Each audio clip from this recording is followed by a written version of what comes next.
I wanted to become a teacher because someone took a chance on me and really said, hold on, Lauren, you are valuable and your learning opportunity is just as important as someone else's.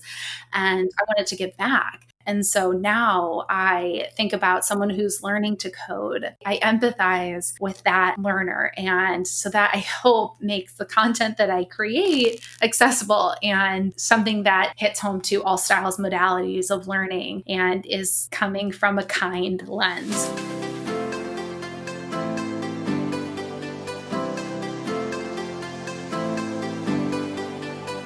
You're listening to the Work in Progress podcast, and we are your hosts, Dana and Angela. We believe your work and career should evolve with you, and it is therefore always a work in progress. In this podcast, you will hear stories of people who turn their careers from something that no longer serves them into something that complement who they are and their life goals. The way I like to think about it is that their careers are growing and stretching just like they are. Our goal is to inspire you to get out there and to make the changes you want for yourself and your future self. Let's get started.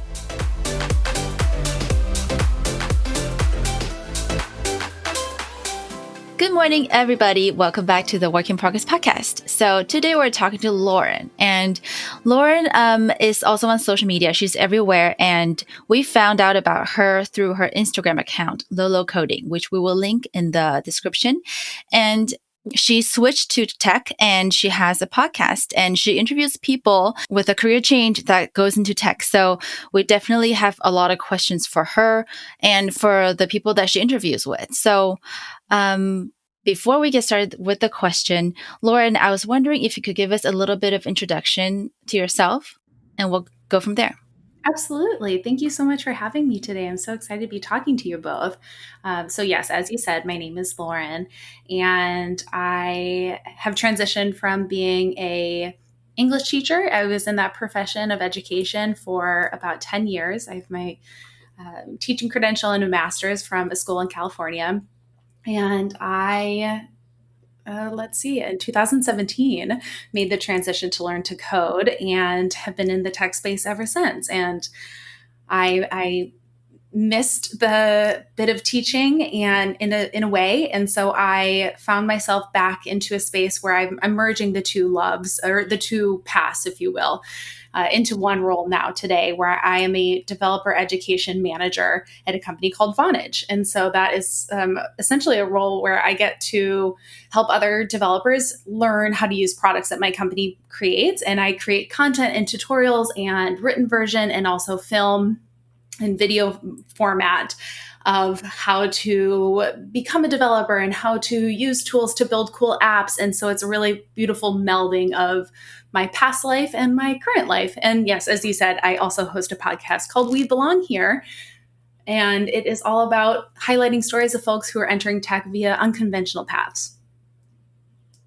That's amazing. I really like I just really like it when people shine a light on, obviously career changes and with emphasis into tech, because tech is such a big world right now. And there are so many opportunities and it's enabling a lot of people to, make a living and make a really good living doing different things. Because obviously tech is not just coding. You could be in tech and you could be doing, many different roles in tech. And like yourself, you're kind of like a teacher for your company. You teach other people how to use the software.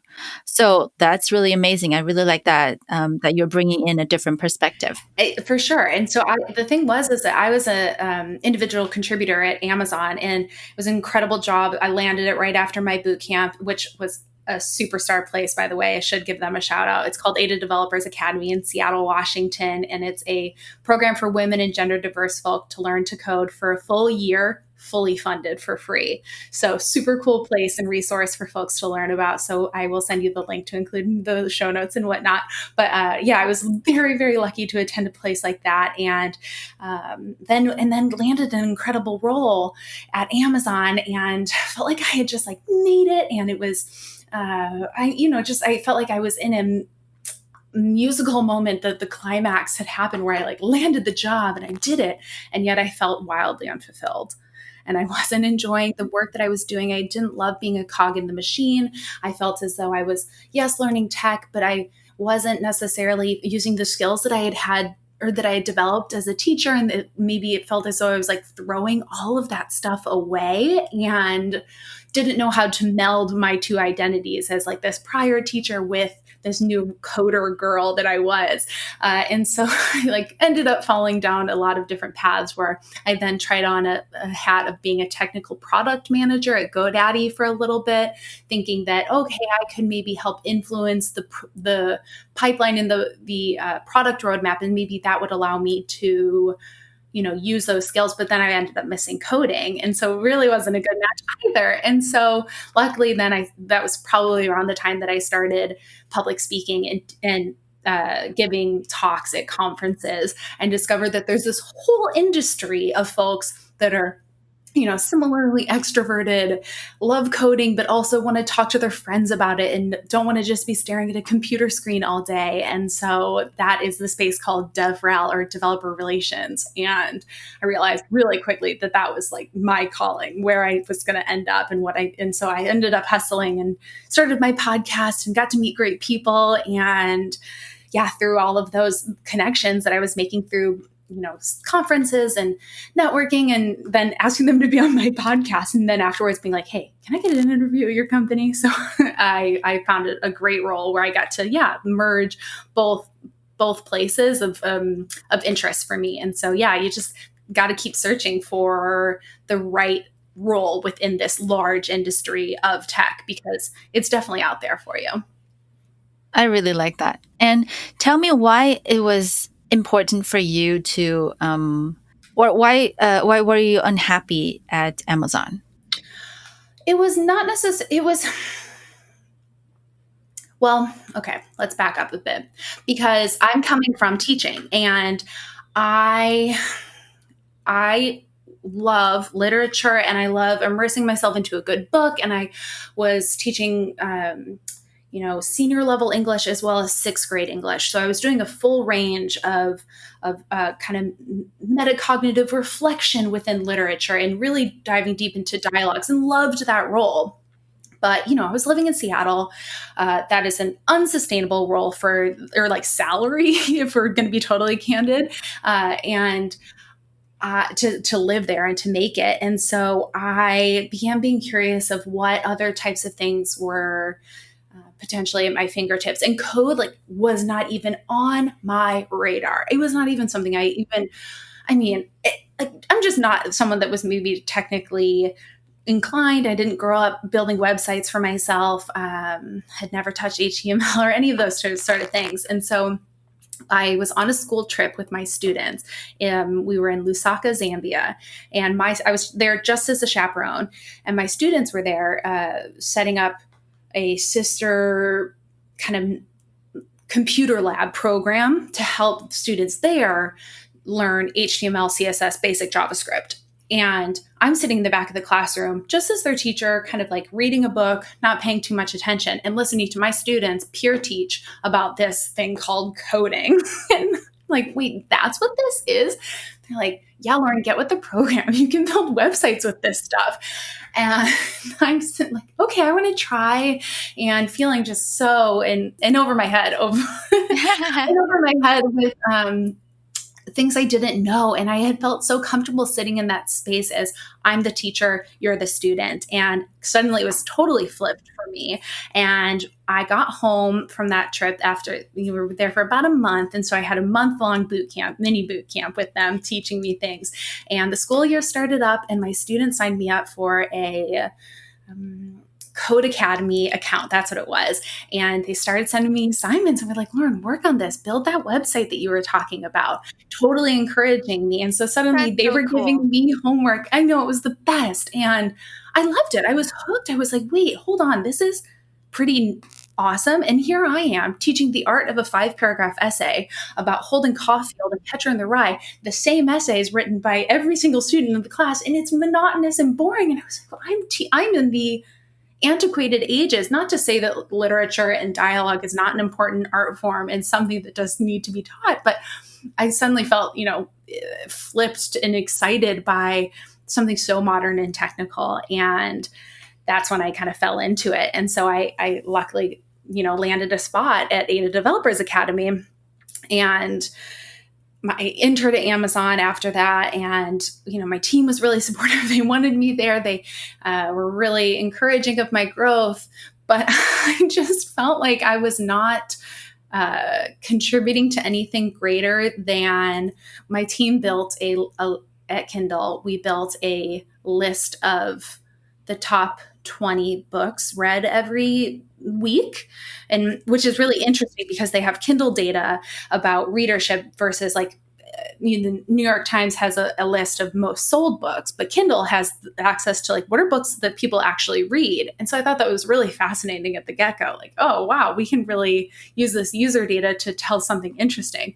Well, turns out the top 7 books that are still being read today are Harry Potter books.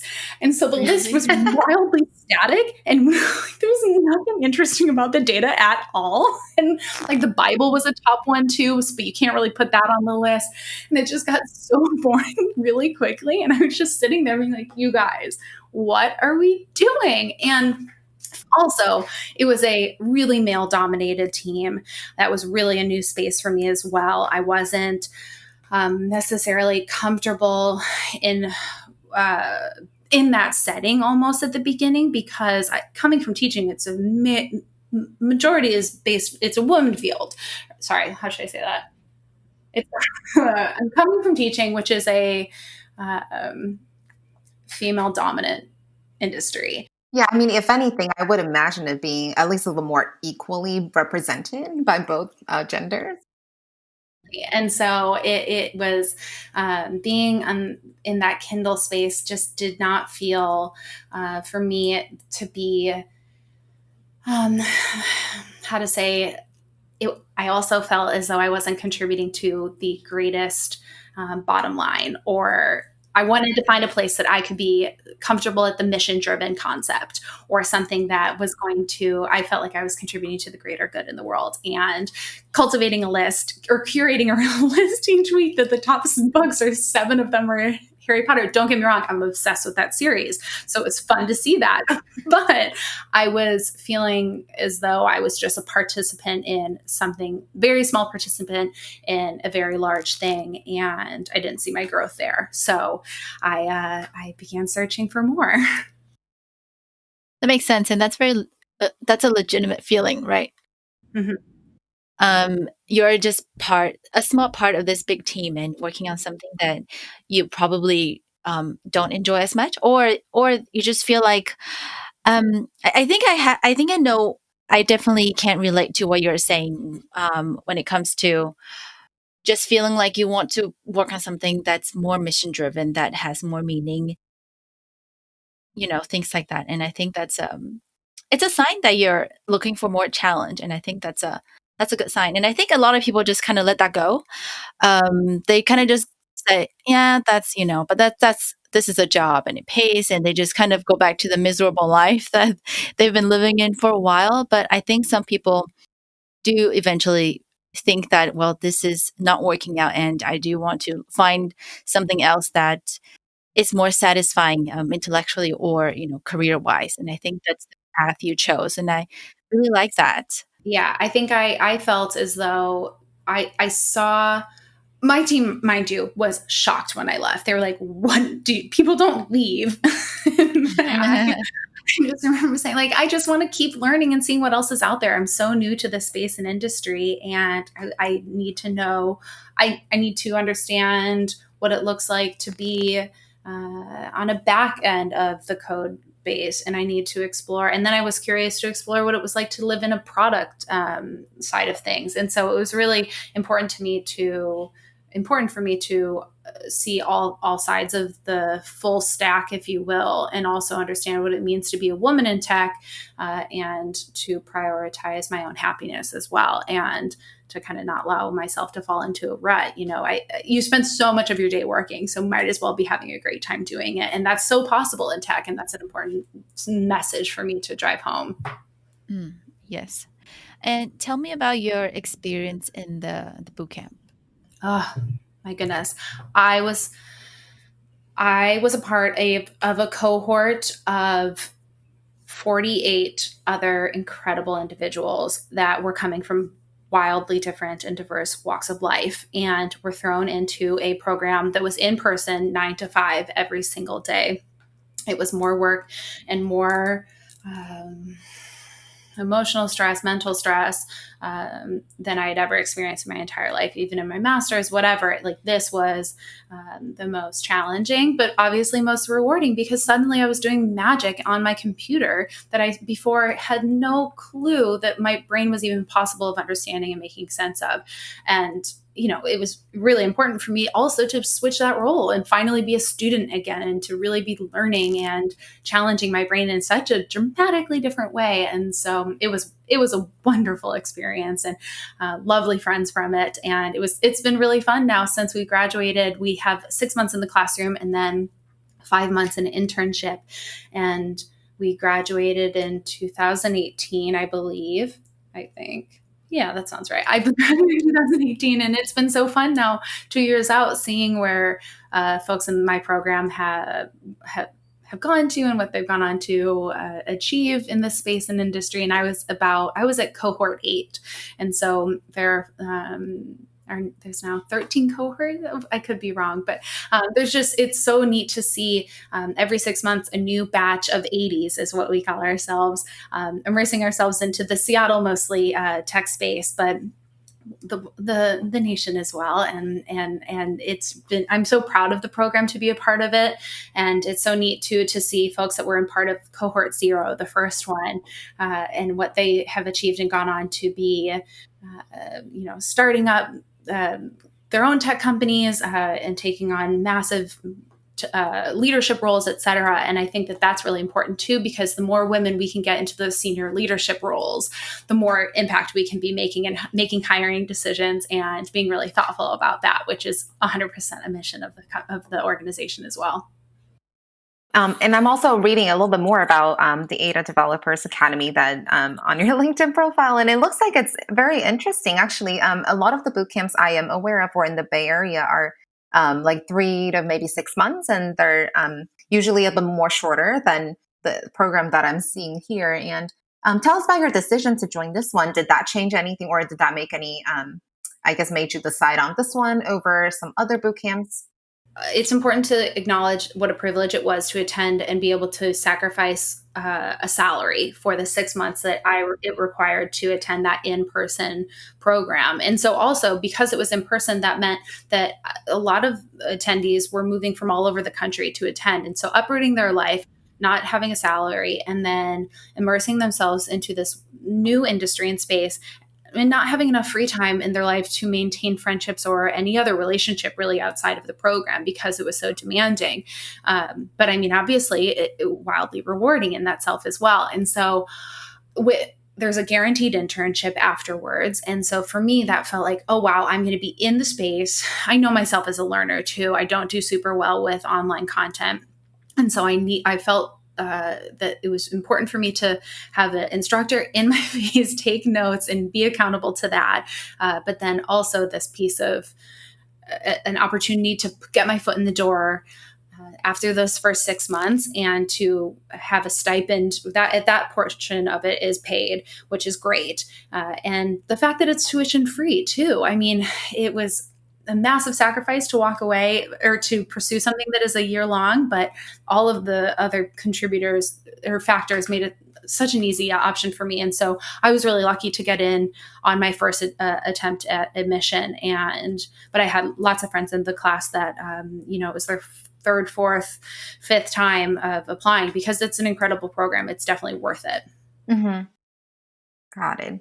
And I guess right after that, it seemed like it didn't take you very long, and you were able to start working at Amazon. And it just sounds like a super amazing opportunity. What was the thing that, I guess, what did you encounter or anything? Were there any other memorable moments while you were, doing your rounds of interviews with the other companies? I'm sure there were other amazing companies that you also talk to, and then Oh goodness, yeah. And I was lucky. Seattle's a great hub of tech, right? And so yeah. Ada did a great job of exposing us to loops, which are technical interviews that you do with different companies. So I looped with Indeed and Nordstrom and Zillow, Redfin, and Rover, and all of them are different. But it is such a great way and opportunity to interview the companies right back because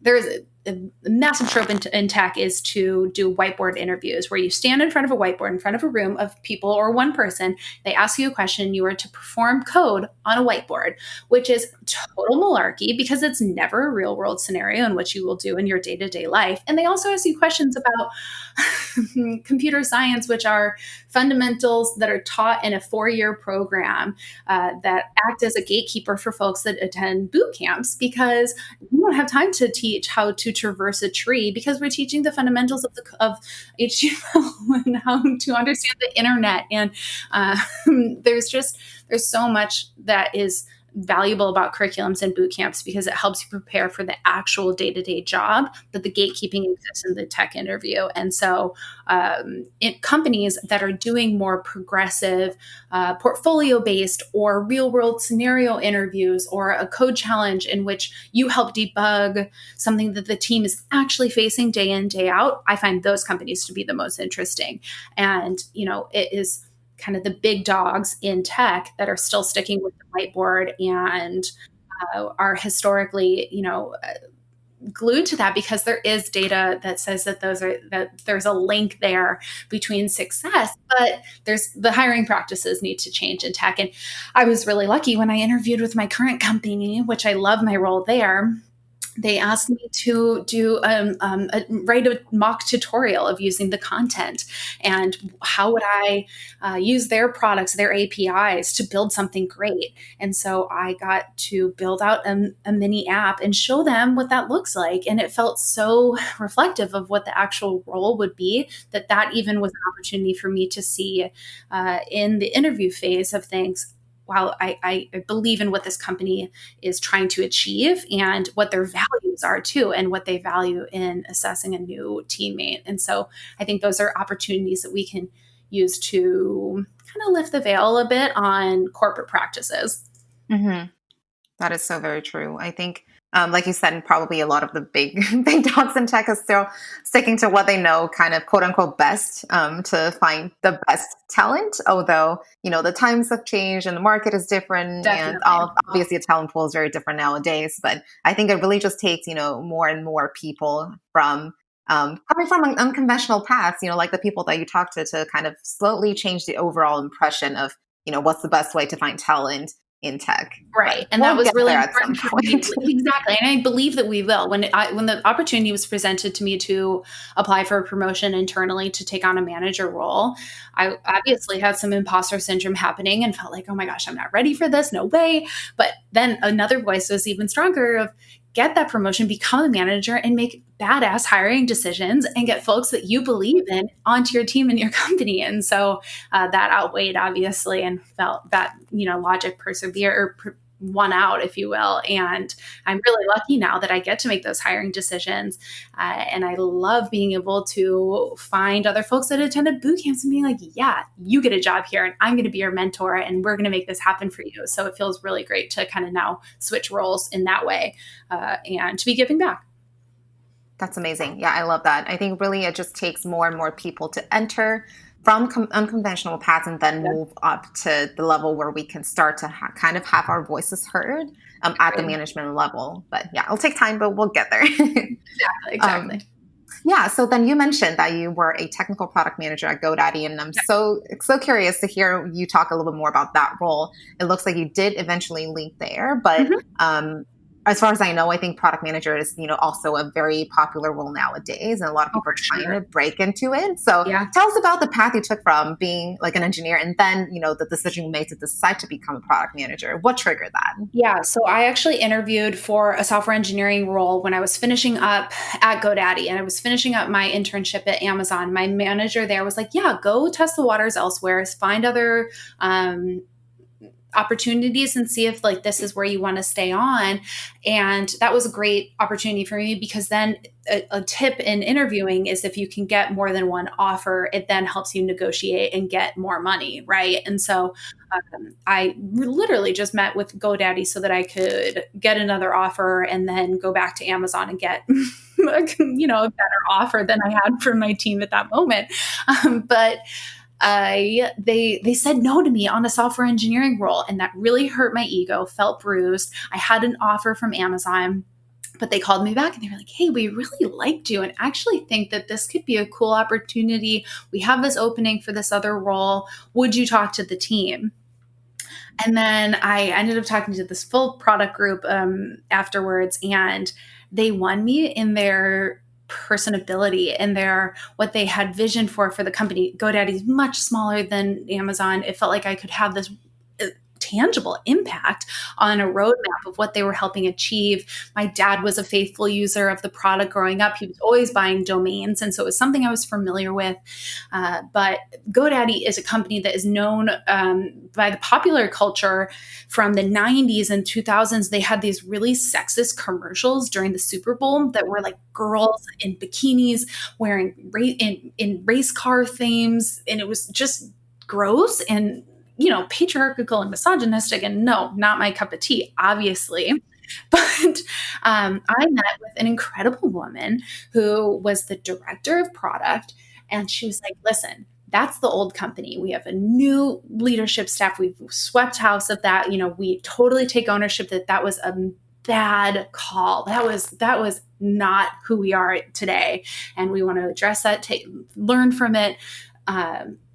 Kind of make sense of how we can learn from our mistakes and be a women forward company and rise from the ashes, if you will. And I was really inspired by what product can do with that and how to impact change and to be a part of that journey and narrative. And so that felt really interesting to me. And they also saw me as a whole person too, whereas it felt quite often at Amazon that I was their diversity hire. I was the checkbox on the team, right? And whereas GoDaddy was like, "We want you, Lauren, the human, the person who was a teacher who sees things from these interesting angles." And so that was an easy sell for me. I think they offered me less money than Amazon. It wasn't the technical path that I was set up to pursue after Ada, but they came from this like holistic perspective, and that worked for me. And that's not the path for everyone, but I did enjoy it for the time that I was there, because I suddenly was learning about, well, first off, I didn't know what quarters were in the year concept, or like they were like, "Oh, we're about to enter Q2," and I sat there being like, "What are you talking about? I have no business concepts," or like the relationship between product and engineering was so unknown to me. And I mean, of course, at Amazon, I had product managers on the team, so I had observed that, but it was a total new space. And the fact that they were willing to take a risk on me for that, I thought, wow, like I really want to see that through. But yeah, I mean, I got in that role, I was, influencing the roadmap and understanding the shape of the large and shaping essentially large business objectives, and understanding the relationship between product, marketing, sales, design, putting it all into one engineering goal. And I loved the engineers on that team too. So it was fascinating. I learned a lot during that time. That's so cool. I think a lot of times, yeah, people are very interested in like product management roles because, like you said, it's kind of really that role that kind of intersects between like business and engineering, and also a little bit of design, and Yeah. you influence what you present, or I guess what you offer your users. And it really is just, like a really influential position. And a lot of people would like to, work on like things that, product managers do, but, it seemed like it just kind of fell into your lap. And I think it's so amazing. And I'm sure you had a great time there. What triggered, I guess, the thought to, leave and move on to a different role that sounds to be very different, a developer educator? Yeah. So that was when I entered GoDaddy, I knew that Devrel was the path that I wanted to pursue, but I thought it would be interesting to essentially internally evangelize, which is a term that sounds almost biblical, but it's essentially I was evangelizing within the company a product that my engineering team was using. So I was getting an opportunity to practice Devrel, if you will, in that role. And so I used that role as a catalyst to find eventually an opportunity within this industry that I was pursuing, because I at that time had started giving talks at larger conferences and felt, oh, wow, this is the space for me. I feel as though I like participating in community. I like giving back to other developers. I like being a woman in this space and demonstrating that we have a space here, and that we can carve it out for ourselves, and that there's room enough for all of us at the top. And so all of those things felt really important to me. And so luckily, GoDaddy was really supportive of me continuing to pursue those those speaking opportunities. And that was eventually through those avenues is when I found the company that I'm currently at. And so I, networked and built up essentially my circle of friends within the tech space, and asked everyone that was in that DevRel industry, who are you hiring? Do you need another developer advocate or developer evangelist on the team? And so just trying to get as many interviews and opportunities as I could to break myself into it. Cool. And can you tell me a little bit more about what is a DevRel position, Yes. and Yeah, how is absolutely. it different than, because I've heard developer evangelist, and I think I've also heard some other terms that are similar, but I'm not quite sure if there's a difference. Yeah. That's so DevRel is the umbrella, and then developer evangelists and developer advocates fall under that as well. And my role, which is a newer one in the space as well, developer educator, also exists within that umbrella. And so essentially, it's all about building relationships within a developer community. It's about acting as a liaison between the communities that you're passionate about. So say, for example, at that moment when I was interviewing, I was really attending a lot of Ruby conferences, and I was volunteering with Chick Tech. And so I had particular groups that I felt really, really passionate about. And then also this role is being an advocate for your company, and within those communities. And so kind of acting as a bridge between those two. So helping those communities know about the company that you work for, and then also making sure that the company knows about the communities that you care about, and being a voice for them and saying, hey, the user feedback on this, or wow, that really doesn't work for the developers that I know. And so informing roadmap and also vision, and being a voice on both sides of it. Evangelism is a role that you're usually sharing out about your company to places and speaking about it and why it's a good solution for developers out there. An advocate is someone who says, hey, actually the problem you have may not be my company, that is, I want to advocate for you and find the best solution, and so let's find that together. So that's really what DevRel is itself. I personally write a lot of words, but I'm building lots of code and building apps all the time. It's always kind of learning new things on the tech space, or keeping my ear to the ground within the communities that I care about, and understanding what are they curious about, what are they excited about. And so then saying, I should be learning about that myself right now, and build a tutorial with our product using that language, for example. But then also, participating in conferences and attending them. And we sometimes work the booth, which means we're at a conference telling people about our products, but also speaking at them. But then just, listening and hearing what people are curious about and what problems they have with their code, and then hopefully offering opportunities for us to make their lives a little bit easier with the products that we make. Wow, that sounds amazing. Tell us about a typical day. What happens when you first go into work? Oh, so I work from home because my team is globally distributed. So when I'm going to work, is me I switch gears by taking my dog for a walk. So that's the cue to start my day. But, it's a great team. A bunch of my team is in the UK, and so they've been online for hours already by the time that I wake up.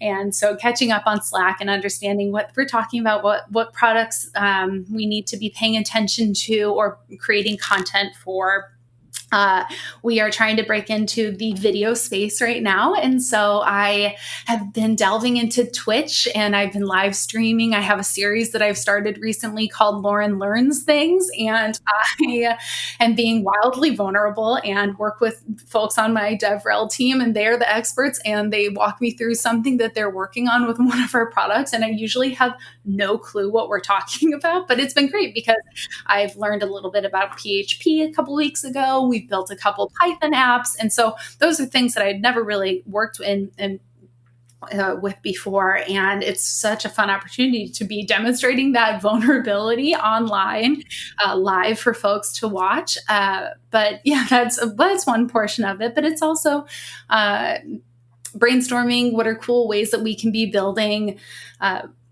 either apps or use cases with other companies. How could we maybe integrate with Amazon or Microsoft and use some of their products in a tutorial so that we can demonstrate other use cases for customers that are looking to build something in collaboration with something else that they have. And so searching for those opportunities and then always kind of making sense of what are ways that we can make it accessible to folks that are attending a boot camp. Could we give a tutorial to them? Could we do a webinar? So looking for ways to make sure that we're accessible for all styles of learners as well.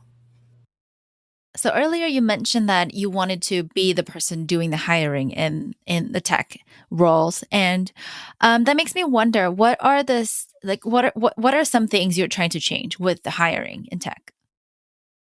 Yeah, so that's a good question. I felt passionate about being able to be a part of the conversation that says, well, what about this person? And to not overlook an applicant because maybe they don't have a traditional CS degree or their resume doesn't look as, I suppose, folks who've been in the industry for a very long time expect it to. And so to be an advocate for that, because I had incredible mentors along the way during my boot camp experience. I felt important to then give back and be that person and to, because I had a seat at the table, be the person that brought up the names of folks that maybe were getting skipped over and pushing the conversation to say, well, what about them? Why can't we hire them? And so that felt really important to me. That sounds amazing. I think that's essential for to help people to help bring not just diversity, but to ask people to not pay so much attention on what's on the resume or CV, but actually look to their other strengths that it's not immediately obvious at the hiring process. Yeah, I think it's important to value as a team cognitive diversity as well. And so, there are so many engineering teams that try to tackle problems in the exact same way. And so when you have someone who has, for example, been an English teacher for the past 10 years of her life come to the brainstorm to solve a particular coding problem, she's most likely going to tackle it in a very different approach. And so there's opportunities there. Maybe it's not the best way, but hopefully it'll be expanding the way that we see something and almost opening up an opportunity for a new lens. And I think companies benefit from that. And so I'm often the voice in the room that will say, okay, can we see it from a different approach? And I think that we really value, or there's a benefit in having those new eyes to it, but also we have to get folks in that space that feel comfortable speaking up too, because it's terrifying sometimes too. There's imposter syndrome that I think to be the only one that's different. So the more we can make it be a normal thing to challenge, I think that is the better. And DevRel itself is a really diverse space, and there are tons of people that have been in different roles and then have found themselves into this new place where they're teachers, but also community members and maintainers of open source projects, et cetera. And I love that particular world that I'm in because it's made up of a bunch of folks that love having wild, wonky conversations, but also don't need to sit in front of the computer all the day because they want to go have a beer and karaoke at the end of the night. And so it's really just a lovely space of incredible humans that value all sorts of things beyond just, what, I don't know, like the tech or processor you're using. I think they're much more dimensional than that. I like how you mentioned like bringing, like it's kind of like adding a new lens because even though you might think that okay, maybe DevRel, you're educating your users how to use your product and your users are engineers, but I think slowly but surely, more and more engineers are not engineers that you think that have like 4 year CS degree anymore, Mhm. right? So there Right. are more and more engineers that pivoted from some other very different careers that they did for like 5-10 years before they enter For the sure. realm of tech, and like so like a different way of kind of explaining and pushing the problem and pushing the solution from a different angle, like you said. Perhaps an English teacher's solution will probably speak a little bit more to some of the engineers that have certain similar background than somebody that only has like a very, I guess, linear Yeah, technical path from like a 4 year definitely. degree. Yeah, and I think I'm able to think about the user a lot better in a different way. I shouldn't say better, but I'm able to understand the user in a very innovative lens. I think because I'm comfortable remembering being the person that was not technologically savvy because I wasn't 3 years ago, and it was something that my 17-year-old students were helping me make my basic HTML website. So it's not hard for me to remember that journey because it was so recent, and it's a part of my narrative too, that I don't mind being confused about something. I like asking questions, and I don't feel stupid for not understanding something. It means that someone either hasn't explained it correctly, in the best way,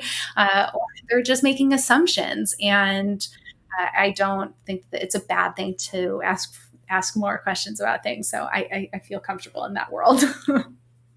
In what ways has your previous career being a teacher, how has that helped you in um, do so well in your current position? Yeah, definitely. I think now I'm able to understand that we learn in wildly different ways. I myself entered teaching because as a child, I was I'm dyslexic, and I did not learn to read until I was in about third or fourth grade. And so I spent years of my life not knowing how to do something that everyone else understood very well. And I was lucky that finally, after years of faking reading, someone in the classroom, a teacher, identified and realized, like, oh shit, that girl is not really reading right now. Like, she is full on she's learned coping mechanisms to skate by and to sit, fall through the cracks, and was able to identify it and really help me learn to tackle reading and writing in the way that worked for me. And so I wanted to become a teacher because someone took a chance on me and really said, hold on, Lauren, you are valuable, and your learning opportunity is just as important as someone else's. And I wanted to give back.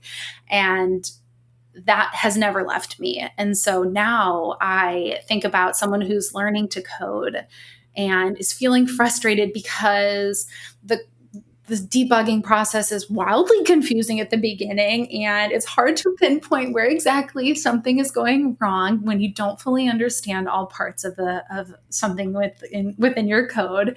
And so I empathize with that learner, and so that I hope makes the content that I create accessible and something that hits home to all styles, modalities of learning, and is coming from a kind lens, hopefully, and some a space that is saying, I want you to be in this space and in this industry. There is, you belong here, and I want to help you get there and achieve your goals and dreams. And so, creating content and creating tutorials and applications that are good for beginners, but then also interviewing folks on my podcast that have made the transition successfully making sure that their stories are heard and that advice is shared with the community so that other people that are curious to enter themselves feel as though they're walking into a space that wants them there and is excited and will be mentors for them and provide opportunity for them and help them make sense of how to change that narrative, if you will, of the what things we brought or lessons that we learned in our prior roles and skills that we developed. We need to help present to our new companies those things as assets and not detriments, but things that they're benefiting from. And so that's kind of the goal of the podcast that I have that I try to achieve. But then in my world of Develop for Education, it's making sure that they feel comfortable in the space as well. And what are some ways that you think are very effective at helping people feel more confident about speaking up? Being open to question in code, what we often do is write a piece that solves the particular problem we're trying to achieve, and then it goes up for code review. And so then the whole team goes through and reviews it and asks questions, which actually can be quite terrifying, right? Because now suddenly everyone is reading how you decided to solve something, looking for opportunities to ask questions or challenge it. But if we do it and if we develop relationships with one another in a positive way that everyone it feels like a team, it can be a much better opportunity to give feedback to each other than just to jump in to a stranger and say, why did you do it this way? So I really think teamwork on a coding team in particular is really important because it's not something that can be skipped. And I think that you'll feel more comfortable writing creative, innovative code or asking questions on the team if you feel like you're in a safe environment in that regard. And then I think also the more interviews you can go on, the better. And when you're early in the space, because it becomes very formulaic in that you have to answer a particular question. You have to share a little bit about yourself, and then you have to explain how you've solved a few different problems in your coding career. And you get better at kind of developing that narrative and bringing your full self to the table, but you have to do it. It's a practice and a muscle you have to build and flex. So I think it's the best, never say no to an opportunity. Always have the conversation, go to the interview, ask those questions. And even if you're not curious to look for the opportunity at that moment, I think it's a good way to develop those skills. Yeah, I just wanted to ask Lauren actually because we talked about Devrel, we talked about developer evangelist, and all of these roles that are I feel like kind of new and are starting to become more and more common. And I'm sure a lot of people are quite not quite sure what exactly are is there a particular background, is there a particular skill set that you're looking for now that you are in a management position where you're hiring these developer educators? Yeah. That's a good question. Well, so for me, it's important to remember that this role is wildly technical. We are constantly building new applications and new languages, and trying to build on our skills and to stay up with what is new in the tech space or interesting to the communities that we care about. So there's this ability, we're looking for someone that is a part of a community too, that wants to give back to some group that they feel are important in this space, and then have the ability that are technical enough to then write something for them, but then have the interpersonal skills to explain that, right? And to make it accessible to them. Because I'm sure a lot of people can relate to, sometimes there's a math professor in college who is a brilliant mathematician, but has never taken a teaching class once in their life. And so it doesn't work or translate well. And so it's this magical human that we're always looking for that can empathize with their users and their community, their friends, and then also not make it feel like a sales pitch and say, hey, come check out the cool tech I made for you. That is a wildly difficult thing, but that is also just means we're looking for good people. And I think that is really what matters to me most. So no, I do not look to see if someone has a 4-year degree. It's never going to be, I care about the story that someone has and their passion for making the learning process a better one and developing their skills beyond tech, but also within it. So it's a passion for a lot of different things too. Nice. Amazing. It does really sound like another, very multifaceted role, kind of like being a product manager. Well, you probably want to be a little bit more technical than your average product manager and, having the ability to code and then obviously, maybe doing code reviews and things like that. So like overskipping like having an engineering team, that kind of concept. Curious, like where does your team fall within the whole engineering or product structure? Yeah, so we just restructured last year into product. And I love being with product because we have impact on the roadmap. As you said, product is able to define exactly what this one particular feature, or for us, it's an API, what it does, who it helps, what it achieves. And being there, we are the people that have our ears to the ground with the developer community. So we get to be the advocates for them and say, hold on, this is what folks really need and want, and really tangibly be a part of that product future and what it becomes and evolution of its life cycle. So that is really, I love being in product now, and that in being on exec teams with product managers and seeing how they are achieving things is it's really important. I think for some of the developers, folks who transitioned into this role from strictly being developers and having that engineering focused role, I think is really fascinating for them to now see product in such a close lens and say like, wow, I had no idea, and so it's really cool to see all of these different walks of life kind of merging into this one space and helping define, what the company achieves too, which is really cool. Mm-hmm.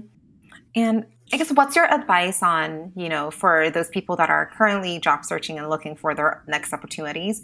What's your advice on really looking for companies or organizations or, just hiring managers that actually care about you behind, that piece of paper, that resume, your online application? Because a lot of the times, the process you go through, unless you have some kind of network or personal connection, if you're just blindly applying online, it's kind of hard for that person to come through, just, for the manager to see, but then it's also kind of hard for applicants to know that, this is a company that actually truly cares about you as a person, as opposed to, ooh, let me look at what's on your paper.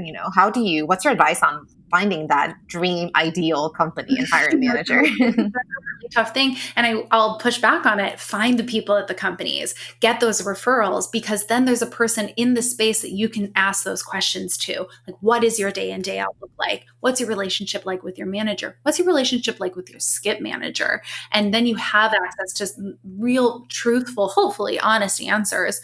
And then there's an ear that has, or that, someone has an ear at the manager's level and says, hey, please take a look at so-and-so's application. And so it's a symbiotic relationship in that regard when it comes to referrals, because, and I was really heavy on the meetup circuit, if you will, while I was job hunting. I was lucky and fortunate to be living in a city that, there was a different meetup every night of the week in Seattle that I could go to. And mind you, this is pre-COVID times. And so there are online meetups that still one can get involved in. And so there are opportunities still to be building your relationships and network with folks. Ask for people to be your mentor and to help you in this journey. It's a responsibility of a lot of us who have now been in this space to give back, I think. And so people want to be mentors for you. Just ask specifically what you need from them. I recently gave a talk about how to nail your 30-second elevator pitch. And I think there's always an important thing at the end of an interaction with someone to name what you need from them. And even if it's just a business card, or, hey, will you review my resume for me? Or can I interview with your company? Name something that you need. And there's then that moment where it puts it back on them and think, oh yeah, I'd love to help you out with this. And it was a positive interaction. I want to make sure that you do well too. And so I think it's in our human nature to want to, help each other out in that regard. So I think build that network. And this is really wildly different times right now, and interviews are all happening remotely. And but I still do think that there is ways to build up that circle of folks ask those questions of people that seem like they love their jobs. Those you've got to build those network of people that you know that do love it, because there's a ton of roles in tech that are super boring. So know them too, because then you know not what to pursue. But yeah, I think it's important to name what you want in your community of people. So then you also have people holding you accountable too to what you have named to the universe of what you're trying to achieve. That's wonderful. Thank you for sharing that little resource with us. And we'll definitely get the link from you and then include that in our show notes so people can go to that. So I'm interested to find out that what you think you could do in the future, like with down this path, because you were a teacher before, and then you went into tech. You did the coding boot camp, and you are now in Devrel. And it seems like there's a world of possibilities out there. And you, I'm guessing that you don't necessarily have to stick to like a traditional career path. You could probably create something on your own. Sounds like you're a very creative and resourceful person, and is really eager or not afraid to learn new things. So I'm really interested to find out what you think you could do, what you think that could look like for you in the next 2 or even 5 years. Yeah, that's a great question. I just I'm about to hit my year mark at my company that I'm at, which, I was kind of hopping between tech roles for a bit. And so it feels fun to finally find a place that I feel like I can continue learning and challenge myself. And taking on the video space, for example, was something I had no experience in. And now I'm a streamer on Twitch and YouTube. And I feel so excited about adding that title to my little world that I've created for myself. But I love that I'm in a role where I get to just kind of identify something new that I'm curious about. And then the team says, yeah, go do it. That sounds awesome. And so they're super supportive, for example, of my podcast. But for that in particular, in We Belong Here community, I think it's important just to continue cultivating a sense of collaborative community that values the folks that are making these transitions into tech via unconventional paths, and making sure that they feel as though they have a space and that they belong. And so whatever I can do to continue fostering that positive environment, that's what I want to pursue. And so whatever role that looks like is something that I am keen to really direct myself towards in the next few years of my tech career. It feels wild to think back to 2017 and having a stack of 100 essays to grade on exactly this time ago. I was bogged down with Shakespeare soliloquies, analysis essays that I had to grade, and just feeling so lost and confused. And now I feel so excited by the opportunities ahead of me, because as we both said before, Angela, you said, tech, there's so much to explore and to pursue in it. And so I think I love not knowing almost, and feeling excited by what could be in this space is terrifying, of course, but riveting and thrilling. And I feel stimulated all the time mentally, and that I wasn't getting before. And I just love feeling confused. I literally feel confused all the time when people are trying to explain to me a new code base. I'm like, I do not know what you're talking about. I don't even know how to ask a question right now. But what a humbling and incredible feeling that really is. And it reminds you of our humanity too. So I think just feeling open to what that could turn into, and what we can do to help continue building communities is what I'm most excited about. Thank you so much. So you previously mentioned that you're now on Twitch and you're doing all kinds of streaming, and we need to link that. So where else could people find you? Send it to you. Oh my gosh. Yeah, You guys, oh my besides gosh, I Instagram. started TikToking. I'm like, this quarantine has really opened up a whole new world for me, which I need to start. It's mortifying. But no, that everywhere I'm online is Lolo Coding, but the Twitch in particular is for my company. And so that is Vonage Devs. So we are the developers at Vonage that we are streaming about. And so we're just talking about all different products that we can, and cool things that we can do with our products. And I'll send you a link for it. Thank you. I would love to check that out. Yeah, it's fun because I'm trying to make it accessible for folks that are interested in learning in the beginning stages of their career too. And so asking what someone quote unquote would say identify as a dumb question, but then at least I'm asking it so someone else doesn't have to. And then it's a safe space, hopefully, is my goal. Great. Well, Lauren, thank you so much for your time. It's been a lovely conversation. Thank you for sharing your perspective. And I really, really loved your energy and how excited you are to traverse this unknown world and not be faced by it. I really admire that. And that's something that we want to share with our listeners. So thank you so much for bringing that in. Thank you. Of course. Thanks for having me. Thank you. We'll be in touch. You just finished listening to an episode of the Work in Progress podcast. If you like this episode, make sure you share this with someone who can benefit from it and leave us a review on iTunes. Don't forget to let us know what you think or if you have any questions. You can find our contact information in the episode description. Keep doing the good work, and I look forward to speaking with you soon.